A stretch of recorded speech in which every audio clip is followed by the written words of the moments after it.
Hello students, welcome back to Hindi mirror channel. सभी students का Hindi mirror पर फिर से स्वागत है। अभी जो हम कंटेंट लेकर आए हैं, उत्तराखंड मुक्त विश्वविद्यालय के आजकल एग्ज़ाम चल रहे हैं, तो उससे संबंधित अभी हमने वैसे सभी पेपर अपलोड किए थे, तो इको की भी क्वेरीज़ आ रही थी। तो आज हम आपके लिए इको का एक पेपर आज है 301 और कल आपका 302 है, तो उससे संबंधित आपको यूनिट वाइज बता देते हैं कि आपको किस प्रकार से तैयारी करनी है। और प्रीवियस क्वेश्चन पेपर तो ऑलरेडी अपलोडेड है, अगर नहीं है तो आप कमेंट बॉक्स में बता सकते हैं, आपको प्रीवियस क्वेश्चन पेपर भी प्रोवाइड करा दिए जाएंगे।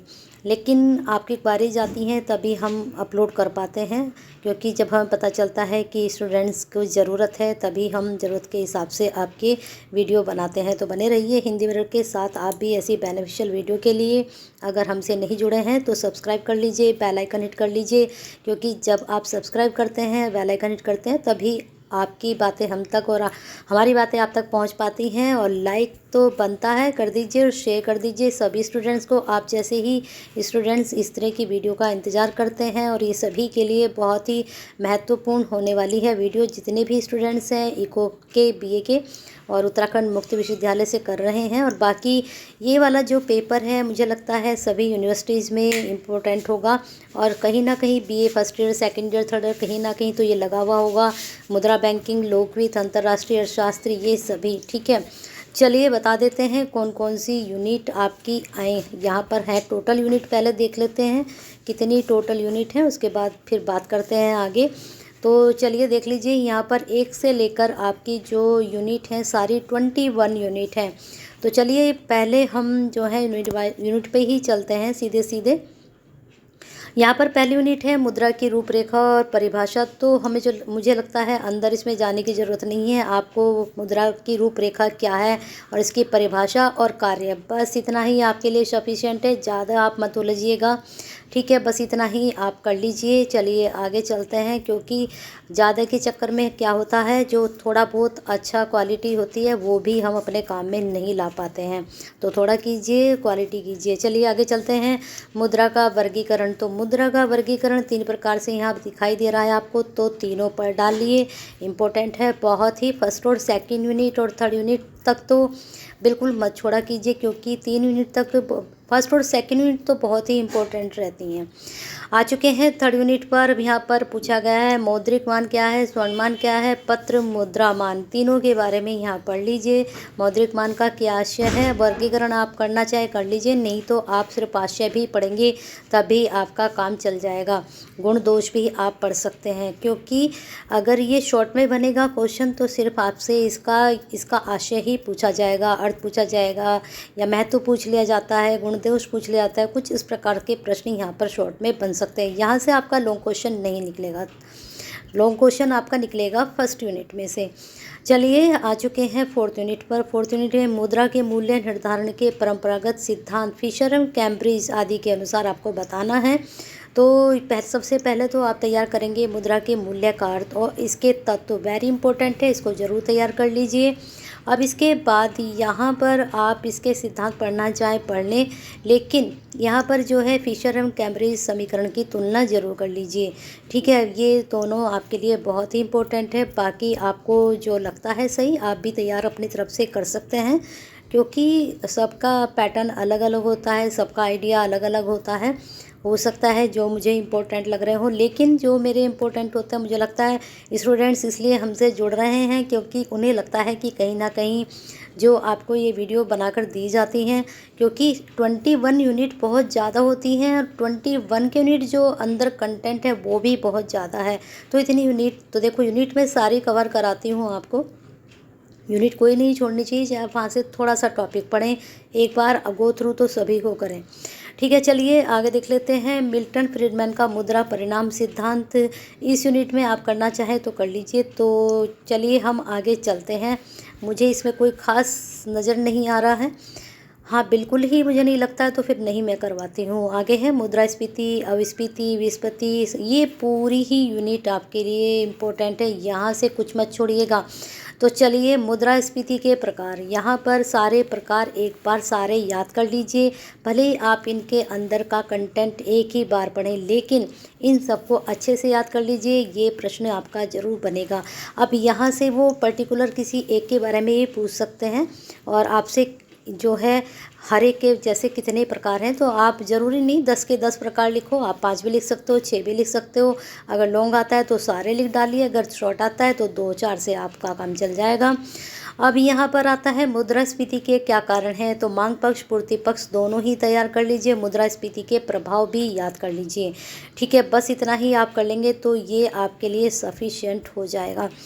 चलते हैं आगे, क्योंकि इतना तो पूछा ही नहीं जाता है फिर भी, लेकिन हमें पढ़ना, हम 100% पढ़ते हैं जब जाके 50% आता है, और 50% में हम सिर्फ करके आते हैं 30%।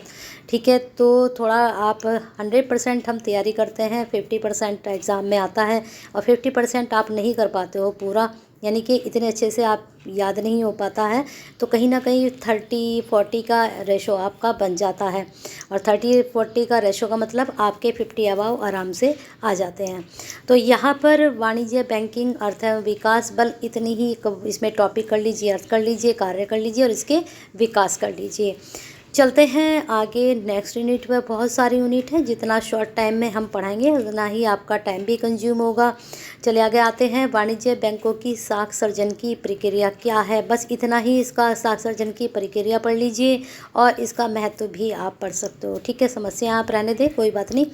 चलिए आगे देखते हैं 9 यूनिट में क्या बन रहा है। 9 यूनिट में बन रहा है बैंकों का राष्ट्रीयकरण एवं पश्चात प्रगति का मूल्यांकन, यानी कि जब राष्ट्रीयकरण कर दिया गया उसके पश्चात किस तरह की प्रगति रही उसका हमें मूल्यांकन करना है।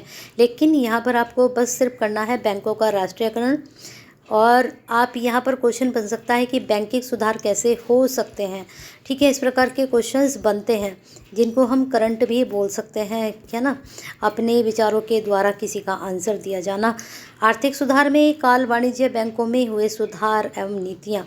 अब यहाँ पर आर्थिक सुधार में जो वाणिज्य बैंक थे उनमें क्या क्या हुआ, तो आर्थिक सुधार की प्रक्रिया कब शुरू हुई और आर्थिक सुधार वाणिज्य बैंकों का विकास कैसे हुआ, और बैंकिंग सुधार पर सरकार की नवीन नीतियाँ बहुत इंपॉर्टेंट है, इसको आप ज़रूर करिएगा। आगे चलते हैं नेक्स्ट यूनिट पर। नेक्स्ट यूनिट में देख लेते हैं किस प्रकार के क्वेश्चंस आपके निकल कर आ रहे हैं। 11 पर हम आ चुके हैं, भी बहुत सारी यूनिट है, जल्दी जल्दी करते हैं। केंद्रीय बैंक कार्य एवं सिद्धांत, रिजर्व बैंक ऑफ इंडिया, केंद्रीय बैंक की परिभाषाएं कर लीजिए, केंद्रीय बैंक और व्यापारिक बैंक की तुलना कर लीजिए, बस इतना ही। और आपको कोई इसमें और इम्पोर्टेंट लगता है तो आप देख लीजिएगा, लेकिन जितना मैंने शुरू में ही कहा था कि क्वालिटी कीजिए। चलिए आगे चलते हैं। साख नियंत्रण, परिणात्मक एवं गुणात्मक विधियाँ। तो केंद्रीय बैंक द्वारा साख नियंत्रण के क्या उद्देश्य हैं, ये तो है ही इम्पोर्टेंट आपका। फिर इसके बाद आपका परिमाणात्मक में विधियाँ कर लीजिए और गुणात्मक विधियाँ कर लीजिए। ठीक है, आ सकती हैं, ये शॉर्ट लॉन्ग दोनों में ही आपका जा सकता है, सिर्फ आपको परिमाण की और इसकी दोनों की विधियाँ तैयार कर लेनी है। आगे आ चुके हैं मुद्रास्फीति, अवधारणा एवं अव्यय निर्धारक तत्व। मुद्रा पूर्ति की परिभाषा कर लीजिए। ठीक है, अवधारणा करना चाहे कर लीजिए, नहीं तो इसकी जो है परिभाषाएं ज़रूर कर लीजिए, और मुद्रा की प्रभावकारी पूर्ति भी आप कर सकते हो। पूर्ति के मापक क्या हैं और पूर्ति के निर्धारक तत्व क्या है, ये इम्पोर्टेंट है पोर्शन आपके लिए। आगे चलते हैं, बन भी सकता है क्वेश्चन, नहीं भी बन सकता है। आगे आते हैं। राजस्व का आशय, यानी कि उसका अर्थ क्या है, विषय वस्तु क्या है, निजी वस्तुएं, सार्वजनिक वस्तुएं क्या हैं, ये सब आपको पढ़ना है। अब यहाँ पर देख लेते हैं राजस्व का आशय, इसका अर्थ और परिभाषाएं जरूर कर लीजिए, इंपॉर्टेंट है। अब यहाँ निजी वस्तुओं का क्या अर्थ है ये पढ़ लीजिए, सार्वजनिक वस्तुओं का क्या अर्थ है। अब मुझे लगता है बहुत ईजी होंगे टॉपिक, तो बस इतना ही यहाँ पर आप कर सकते हैं। चलिए आगे चलते हैं, और यहाँ से इस वाली यूनिट में से आपके शॉर्ट बन सकते हैं, और वेरी इंपॉर्टेंट है ये वाला आपके लिए। नेक्स्ट यूनिट, मुझे लगता है ये यूनिट है तो छोटी थी, लेकिन काफ़ी यहाँ पर इसमें कंटेंट दिया गया है। नेक्स्ट है अधिकतम सामाजिक लाभ का सिद्धांत। तो बस इसमें एक ही टॉपिक है, पढ़ना चाहे पढ़ लीजिए, नहीं तो रहने दीजिए। चलिए हम चलते हैं आपको लेकर आगे 16 यूनिट पर।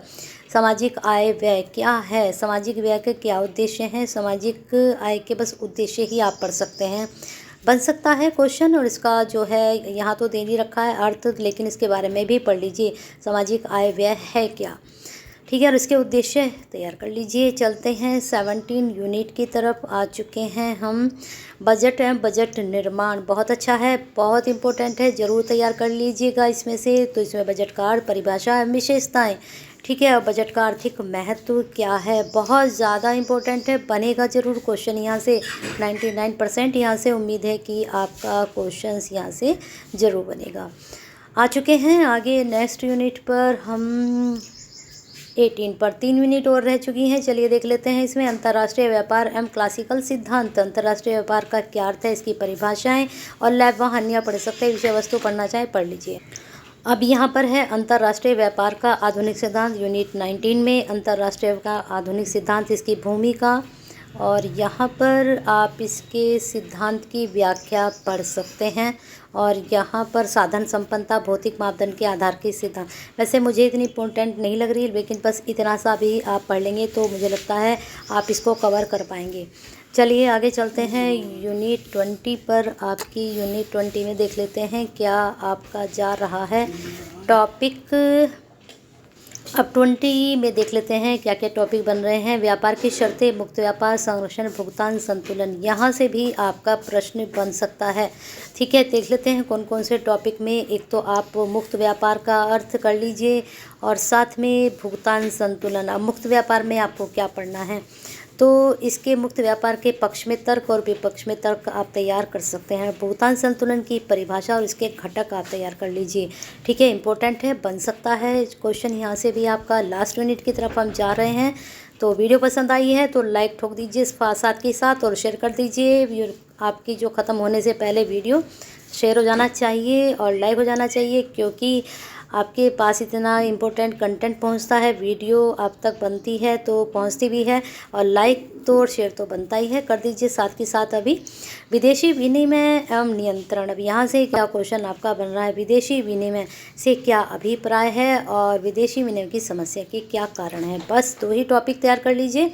और विनिमय नियंत्रण में भी आप इसका अर्थ कर लीजिए और इसकी विशेषता और उद्देश्य, बस यही आपके लिए सफिशिएंट यहाँ रहेगा, ठीक है। विनिमय नियंत्रण का प्रभाव और इसके गुण दोष भी आप कर सकते हैं, लेकिन ऊपर के जो 2 टॉपिक हैं बताए हैं उनको तो आप ज़रूर तैयार कर लीजिए। इस प्रकार से आपकी सारी यूनिट कवरेज हो चुकी हैं। अब इनको कवर करने के बाद अब आप ही कवर कर दीजिए। लाइक और शेयर और कमेंट बॉक्स में अपनी क्वेरीज सेंड कीजिएगा। शाम तक मुझे आपके प्रीवियस क्वेश्चन पेपर भी मैं अपलोड कर दूंगी, अगर आपकी क्वेरीज है तो।